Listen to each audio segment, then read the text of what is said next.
If you need emergency medical care, treatment in the U.S. is the gold standard. But when it comes to prevention and managing chronic disease, that's another story. We've got big problems. We're overfed and undernourished. We've not only supersized our fast food, but our waistlines as well. The U.S. spends more on prescription drugs than any other country. But in Japan, instead of popping a pill to treat the symptoms, they search for the underlying cause, and it's working. People in Japan live longer than we do. People in Japan weigh less than we do. For years, people in Japan have been drinking a very special water. It's called kangen water, and now kangen water is available here in the U.S.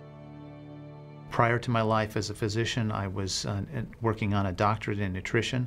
I have a bachelor's and a master's degree in nutrition and completed my PhD coursework prior to starting medical school. So my background really began in nutrition. When I entered medical school, I was trained like most allopathic physicians that our job is to diagnose disease and to treat it with medication and surgery when necessary. And so I followed that model for the first few years of practice. I began to turn back towards my nutritional training and trying to help them understand nutrition as well as exercise physiology and activity as a means of helping them improve their health and reverse some of the chronic diseases that I was seeing on a regular basis. Many processes within our bodies produce free radicals. Free radicals are entities that have lost an electron. They are positively charged. They come from the breakdown of foods, from the breakdown of toxins, and they enter our bloodstream. These free radicals are potentially harmful to cells. They will attach themselves, for example, to the lining cell of an artery. And when they do, they will produce an injury. That injury will create a response in the body trying to heal it. Platelets will come from the blood and try to plug that injury. And in the process of making a clot, in the process of then bringing in scavenger cells to repair the damage, the blood vessel is damaged. That's one of the theories of atherogenesis. I've been here for over 20 years as a dentist, and prior to that I was a dental hygienist. When I worked as a dental hygienist, I got very interested in nutrition and the nutrition and how it relates to the teeth and how it relates to the person. As the true pioneer in colonoscopic surgery, Dr. Hiromi Shinya is known the world over. He spends 6 months of each year in Tokyo and 6 months in New York City, where he's chief of the surgical unit at Beth Israel Hospital and clinical professor of surgery at Albert Einstein College of Medicine. He's performed over 370,000 procedures. Dr. Shinya developed the technique for removing polyps through the endoscope. It's known as the Shinya method. Prior to this advancement, removing polyps needed abdominal surgery. He's treated kings, queens, presidents, and prime ministers, and he authored The Enzyme Factor, a best-selling book that's sold millions of copies in over 20 languages. Dr. Shinya recently published the follow-up book, The Microbe Factor. I've been asking every patient, most of the patient comes every 3 years or so. So I observe every year carefully, and I tell them your colon becoming very firm and tight and developing more pockets. So you have to change your diet, to my diet. Then they improve year by year. That's at least like 2 years, 3 years later, their colon becomes soft and pliable. Even you have a lot of pockets, diverticulosis, which can create thickening of intestinal, the muscular layers. So this diet can change your body situation. I tell my patients that we are one big biochemical reaction. Everything that's happening in our body is a biochemical reaction. And for biochemical reactions to occur, we need a solvent. And the solvent in our bodies is water. So there's no question that the most important thing that we can do is hydrate our bodies. Acid reflux, as you know, is a huge problem in our country. People who are obese tend to have it because their stomach and their gastroesophageal junction gets shoved up into the chest. Their lower esophageal sphincter isn't tight, and the esophagus is squamous epithelium. It's a different lining from the stomach, and it doesn't tolerate acid. So when the valve that connects the stomach to the esophagus, that interconnection doesn't function, the acid suddenly starts bathing this lining of the esophagus in acid, and it can't tolerate it. It's painful. People have that terrible sour taste in the back of their throat. When we treat chronic disease with medication and we don't really attack the root cause, which is oxidative stress, free radical damage, we're not really treating or curing the disease, we're managing the disease. Antioxidants have become very, very popular because they are electron donors. And when they meet a free radical, that free radical gets what it wants. It gets its electron, and it's neutralized. Now, the oxidation reduction potential of kangen water is gigantic. It's about 30 times greater than the famous green tea. Everyone knows about green tea being a profoundly good antioxidant. Fruits, vegetables are considered antioxidants. Kangen water at a pH of 9.5 can have a negative, which is an electron donating reduction potential of up to 600 millivolts. It's measured in millivolts. You couldn't eat enough fruits and vegetables to get anywhere near that amount into your system. We rely on oxidative stress to kill bacteria and viruses and fungi.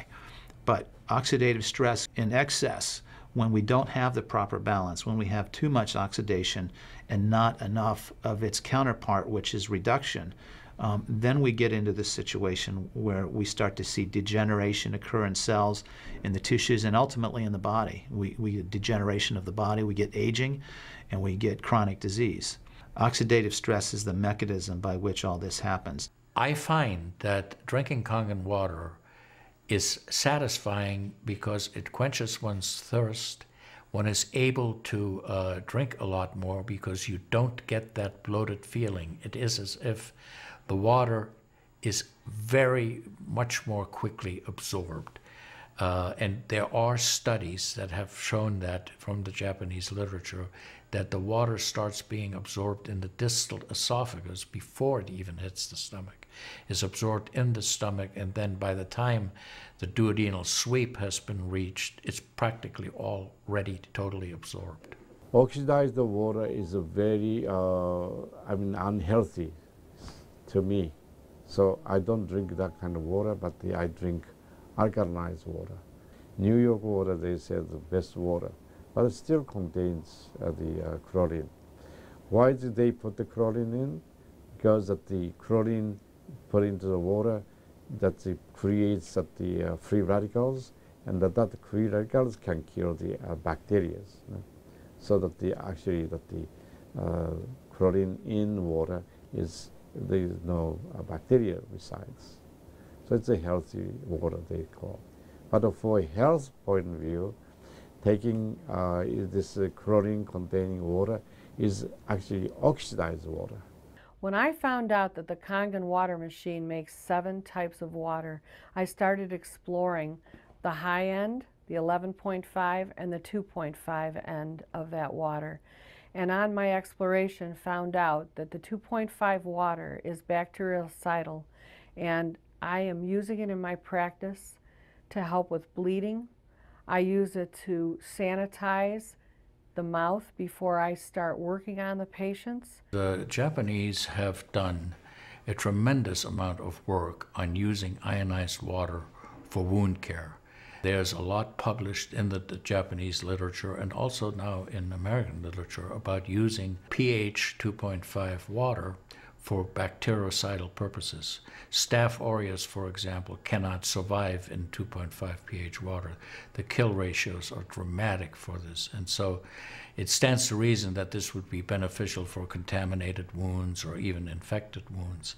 The Japanese, for example, treat diabetic ulcers with ionized water with a low pH, and find that to be extremely successful. They also have published a lot on it, and the before and after pictures are very dramatic. The pH 2.5 water has tremendous antibacterial properties against both gram-negative and gram-positive organisms. With the standard American diet, it's actually very sad. I mean, that is what it stands for. Standard American diet is filled with sugars and the high energy drinks and even the bottled waters, the potato chips and the pizza and the things that these children are getting in the vending machines. All of that is acidic. You think the skin is only young? No, artery is young too. Most of people who are eating a lot of beef, meat, and a lot of oxidized waters, they tend to develop more narrowing strictures. You know?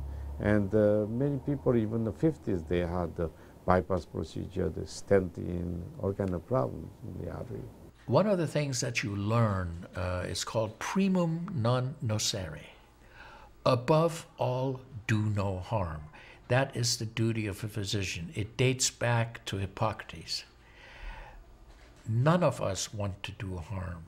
What we should do, and I think when we're convinced of something that is really truly good for people, we should go and recommend it to people. Anytime our body sees protein that it doesn't recognize, we have the susceptibility to cause an inflammatory reaction or an allergic reaction. I really do think there's a connection there with incompletely digested proteins through the typical American diet that we consume. Periodontal disease affects 75% of the population. And periodontal disease is a silent disease of the mouth. In other words, you don't really know you have it until it's too late. What I have found is that we do comprehensive cleanings on people to try to get their mouth healthy again. But we use as an adjunct the acidic water that we make here at the office with our kangen machine, and we use it under the sulcus of all the teeth, in other words, around the teeth and the gums, to clean bacteria during our procedures. And we also send the patient home with the water, because I'm sure you've heard the eyes are the mirror to the soul, while the mouth is the mirror to the rest of the body. Look at Japan.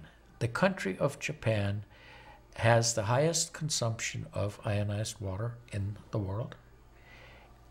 Now, I'm not saying it is necessarily a direct effect, but they are also #1 in overall health care in the world and #1 in longevity in the world. When we compare that to the United States, we're number 38 in longevity and in overall health. The Cubans have better health than we do. We need to respect the fact that we have all these built-in mechanisms to help us fight disease, to maintain our health. But we need to support ourselves in that healing process by eating natural foods, by drinking the right type of water, by managing stress, by getting plenty of exercise and plenty of oxygen to our lungs. This is a very important. You just change your diet very little bit. Enjoy the health, enjoy your longevity too. I think #1 most important thing is water. To drink water, alkalized and ionized water, which is kangen water. I'm very excited that kangen water is here to help both children and adults alike in my practice, and my patients are loving it. I've had the great fortune in my life to have graduated from one of the finest medical schools in the world, Harvard. I was trained in the Harvard residency program. I've spent my entire professional career affiliated with that institution. One of the best things, next to being affiliated with this great institution, has been my discovery of kangen water. For those of you who are trying to optimize your health and trying to do everything you can to have good health, to maintain your health, preserve your health, my plea is just try the water. In Japan, they have a saying, Mizu wo kaereba, jinsei ga kawaru. Translated, change your water, change your life. Do yourself and your family a favor. Ask for a free sample of kangen water. Try it and see for yourself.